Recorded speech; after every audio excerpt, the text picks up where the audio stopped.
ya mengenai FPI tadi ini, organisasi berkaitan dengan dakwaan ormas. Kalau bendera FPI itu benderanya apaan ya? Nah, lambangnya apa? Lambang FPI. Bendera FPI itu ada lambang tasbih segitiga.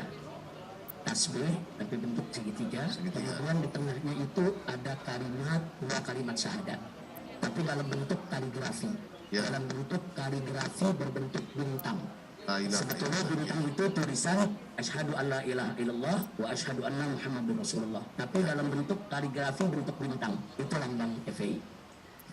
Dikelilingi oleh segitiga tasbih berbentuk segitiga. Ya. Nah, kemudian mengenai visi misinya tadi ya. Nah, tadi kan ada diuraikan bahwa itu berdasarkan kepada Pancasila. Apakah juga ada, karena kebetulan di sini juga kita mengadili perkara teroris, ya. Jadi kami banyak mendengar, banyak mengetahui cerita di persidangan. Teroris ini memang dia tujuannya itu mengganti dasar negara. Dia terus terang ngomong di persidangan itu dia. Kok dia tidak sejalan dengan itu, karena dia menginginkan hukum dari Allah, tidak sependapat dengan hukum. Kalau di FPI ini apakah ada seperti itu orientasinya, bahwa ini dasar negara atau hukum negara ini sebenarnya tidak cocok, karena kan bukan dari hukum Allah yang diterapkan. Ada nggak di situ biasa disampaikan? Baik, Majelis Hakim terima kasih banyak. Saya punya tesis S2 itu berjudul Pengaruh Pancasila pada Penerapan Syariat Islam di Indonesia. Ya. Nah, jadi intisari dari tesis tersebut kami sudah sarikan, dan itu menjadi pelajaran wawasan kebangsaan wajib bagi seluruh pengurus dan anggota FPI. Ya.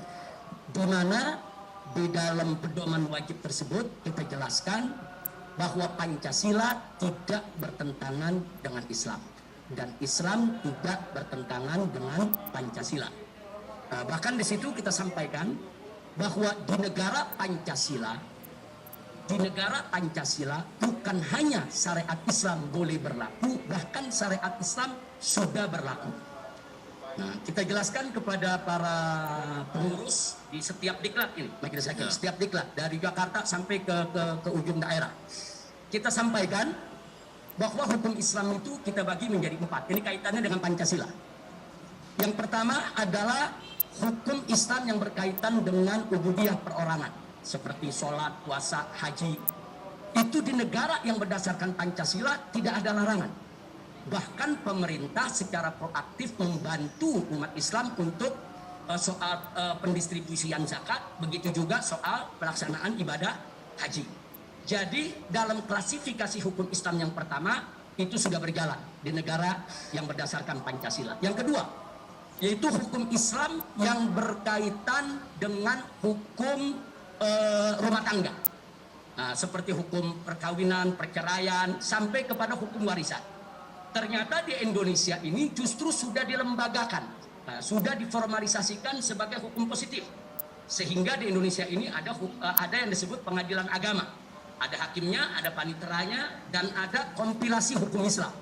Kompilasi hukum Islam itu yang menjadi wewenang daripada pengadilan agama.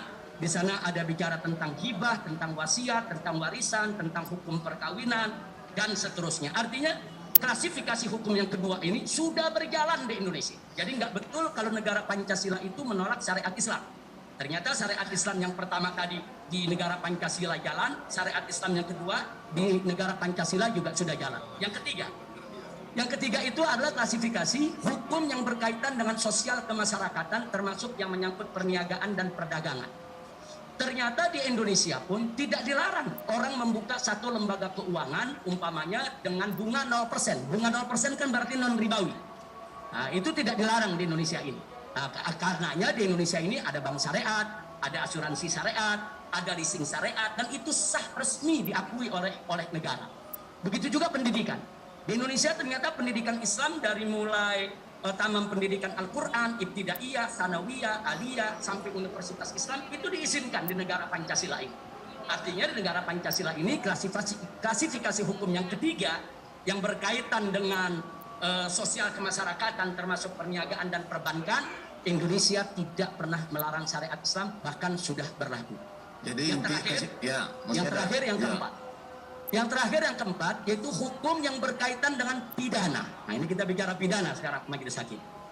Nah, saya sampaikan kepada seluruh diklat bahwa hukum pidana ini semangatnya itu di dalam hukum pidana positif Indonesia dengan pidana Islam sama semangatnya. Dan substansinya juga sama, hanya bentuk hukumnya yang berbeda. Artinya begini, semangat dan substansi. Dalam pidana Islam mencuri dilarang, dalam hukum positif pencuri juga dilarang. Dalam pidana Islam membunuh dilarang, dalam hukum positif juga membunuh dilarang. Dalam hukum positif korupsi dilarang, dalam pidana Islam korupsi juga dilarang. Artinya substansi larangan itu ada. Dan sama-sama dalam hukum positif bahwa perbuatan pidana tersebut harus diberikan sanksi hukum. Dalam Islam juga sama, harus diberikan sanksi hukum. Hanya saja yang berbeda adalah bentuk sanksinya. Nah, kami sampaikan kepada seluruh laskar, seluruh pengurus FPI, artinya dari 4 klasifikasi tadi, syariat Islam itu sudah berlaku di Indonesia. Klasifikasi pertama, kedua, ketiga sudah berlaku. Sedangkan yang keempat, yang belum berlaku hanya bentuk sanksinya. Tapi substansinya, semangatnya, dia sudah ada di Indonesia. Nah, kemudian saya tutup, biasanya kalau dalam diklat-diklat, nah bagaimana kita memperjuangkan yang keempat ini supaya berlaku di Indonesia? Harus secara konstitusional, lewat parlemen, lewat DPR. Karena kalau DPR setuju besok ada undang-undang koruptor dipotong tangan, maka itu akan berlaku. Nah, jadi gerakan kami di FPI ini adalah mendorong bagaimana syariat Islam itu bisa diformalisasikan, dilembagakan sebagai hukum positif dengan lewat prosedur konstitusional. Jadi kami di FPI nggak pernah punya masalah dengan Pancasila. Bahkan kami tidak setuju kalau Pancasila itu diganti. Kenapa kami tidak setuju? Karena Pancasila itu peninggalan ulama. Dulu Kiai Haji Hasyim Asy'ari, pendiri anak daripada pendiri Nahdlatul Ulama, kemudian Kiai Haji Abdul Qahar Muzakir, itu beliau pimpinan Muhammadiyah ketika itu, dan Kiai Haji Agus Salim, pimpinan Sarekat Islam.